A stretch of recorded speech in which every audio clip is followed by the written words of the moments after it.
This one's wife. Blind rage in Montecito. Hello, I'm H.G. Tudor. You wouldn't have wanted to be a piece of crockery in the Montecito mansion in the last day or two. And that's in relation to both the Prince of Pink Pancakes and this one's wife. Harry will have exhibited anger as a consequence of what he will have heard concerning the state banquet attended by President Trump. This one's wife would have unleashed her heated, ignited fury as a consequence of the wounding that she experienced in relation to President Trump's attendance. Harry has high levels of anger. Anger is a narcissistic trait. The narcissist goes beyond anger and experiences something that's described as fury. My book, Fury, goes into considerable detail as to what that is and why the narcissist has it and how it's used to assist the narcissist. You can obtain that on Amazon or from the Knowledge Vault, link in the video description. But what is it that has resulted in this blind rage occurring in Montecito? Well, to find out, let's take a look at what Donald Trump actually said at the state banquet. Here's his speech. It's a singular privilege to be the first American president welcomed here. And if you think about it, it's a lot of presidents. And this was the second state visit. And that's a first. And maybe that's going to be the last time. I hope it is, actually. But this is truly one of the highest honours of my life. Such respect for you and such respect for your country. For many decades, His Majesty the King has epitomised the fortitude, nobility, and the spirit of the British monarchy and the British people.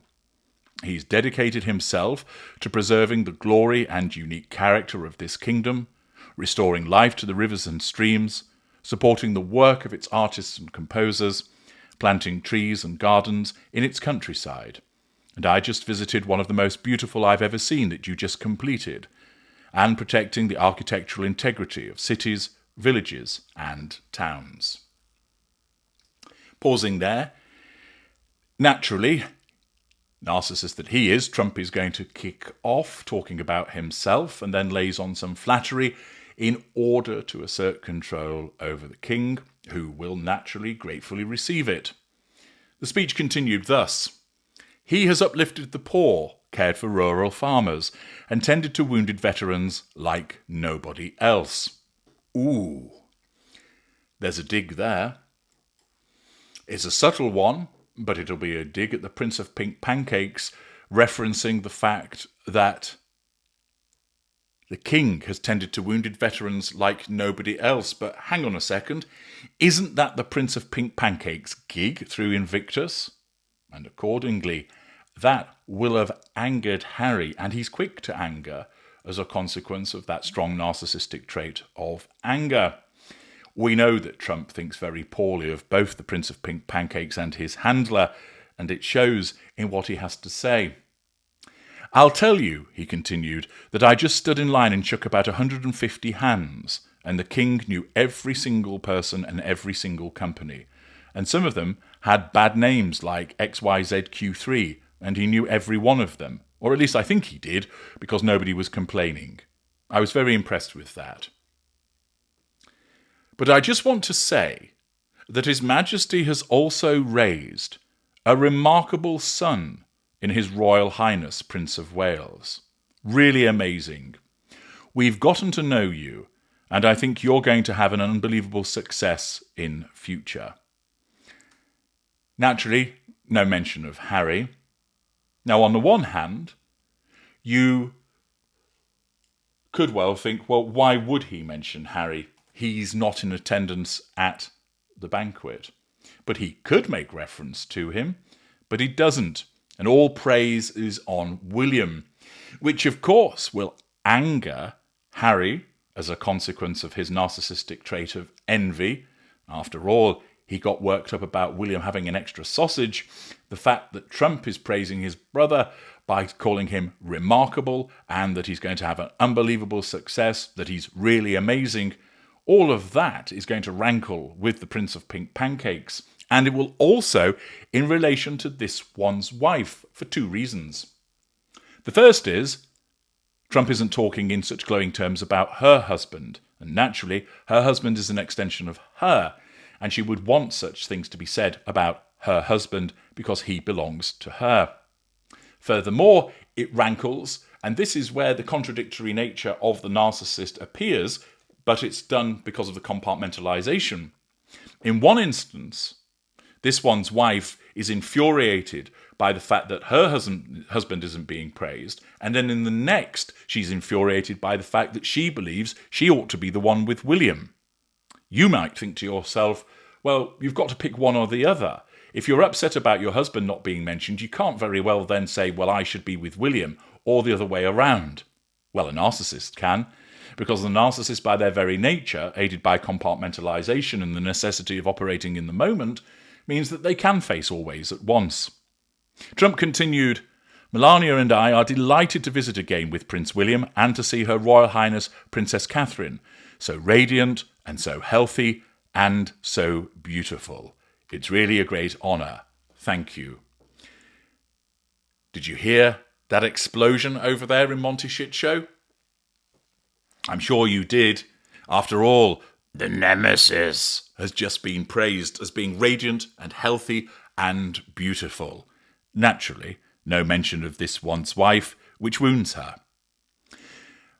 Many years ago, His Majesty opened his archives to a biographer. Among the documents was a letter from 1993 in which he described the patriotism that guided his many projects. He wrote that he was, quote, entirely motivated by a desperate desire to put the great back into Great Britain. In the finest tradition of British sovereigns, he has given his whole heart, everything he has got, to those parts of Britain that are beyond the realm of mere legislation. It's not easy, but which defines its essence and its virtue, its harmony and its soul. It's an amazing calling, and there's nobody that answered that calling like you have. A fifth of all of humanity speaks, writes, thinks and prays in the language born on these isles, and perfected in the pages of Shakespeare and Dickens and Tolkien and Lewis, Orwell and Kipling. Incredible people, unbelievable people like we have rarely seen before, probably won't see again. The lion-hearted people of this kingdom defeated Napoleon, unleashed the Industrial Revolution, destroyed slavery and defended civilization in the darkest days of fascism and communism. The British gave the world the Magna Carta, the modern Parliament, and Francis Bacon's scientific method. They gave us the works of Locke and Hobbes, Smith and Burke, Newton and Blackstone. He didn't mention Ant and Dec. The legal, intellectual, cultural and political traditions of this kingdom have been amongst the highest achievements of mankind. There has never been anything like it. The British Empire laid the foundations of law, liberty, free speech and individual rights virtually everywhere the Union Jack, should be flag, has ever flown, including a place called America. You know that place very well, don't you? His Majesty spoke eloquently about the bond which inspired Sir Winston Churchill, and the bust is in the Oval Office right now, the beautiful bust of Winston Churchill, to coin the phrase special relationship. But seen from American eyes, the word special does not begin to do it justice. We're joined by history and fate, by love and language, and by transcendent ties of culture, tradition, ancestry, and destiny. We're like two notes in one chord, or two verses of the same poem, each beautiful on its own, but really meant to be played together. The bond of kinship and identity between America and the United Kingdom is priceless and eternal. It's irreplaceable and unbreakable. And we are, as a country, as you know, doing unbelievably well. We had a very sick country 1 year ago, and today I believe we're the hottest country anywhere in the world. Nothing like a bit of self-praise from the Donald. In fact, nobody's even questioning it, but we owe so much of that to you and the footing that you gave us when we started. Together we've done more good for humanity than any two countries in all of history. Together we must defend the exceptional heritage that makes us who we are. And we must continue to stand for the values and the people of the English-speaking world. And we do indeed stand for that. On behalf of all Americans, I offer a toast to one of the great friendships, to two great countries, and to His Majesty King Charles III, a very, very special man, and also a very, very special Queen. Now, interestingly, when he said a very, very special queen, he looked at Catherine before he looked at Camilla. Shows how enchanted he was with the Princess of Wales. Thank you very much. Thank you very much. It's a great honour to be with you. Thus, this is what Donald Trump had to say, and it's understandable that there will be blind rage in Montecito. Harry, angry as a consequence of the praise for his brother, the dig about work for wounded veterans, this one's wife with the ignited fury because they don't get mentioned.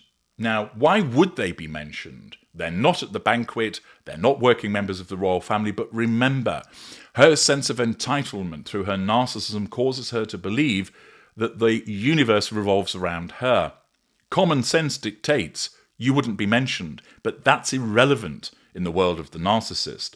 She believes that not only ought they have been acknowledged, for instance, making reference to the fact that one of ours is in your family.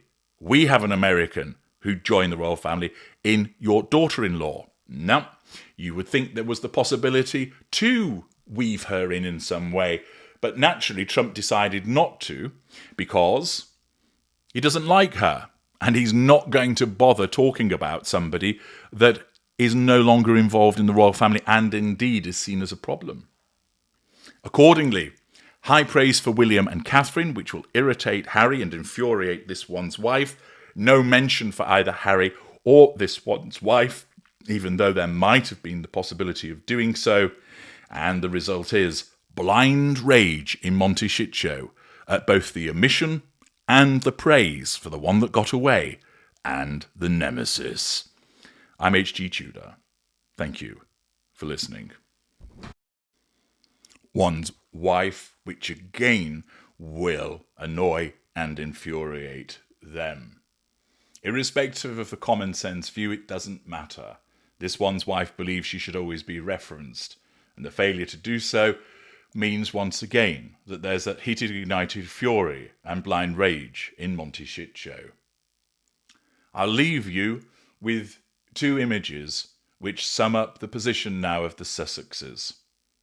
As you can see, there is a picture taken from the state banquet, an elegantly laid out table with all of those notable and prominent people around it.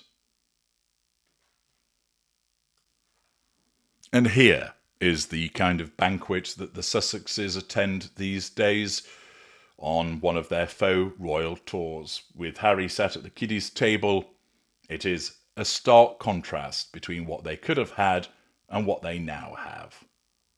No wonder she's so furious. And it's all of her own doing. I'm H.G. Tudor. Thank you for listening.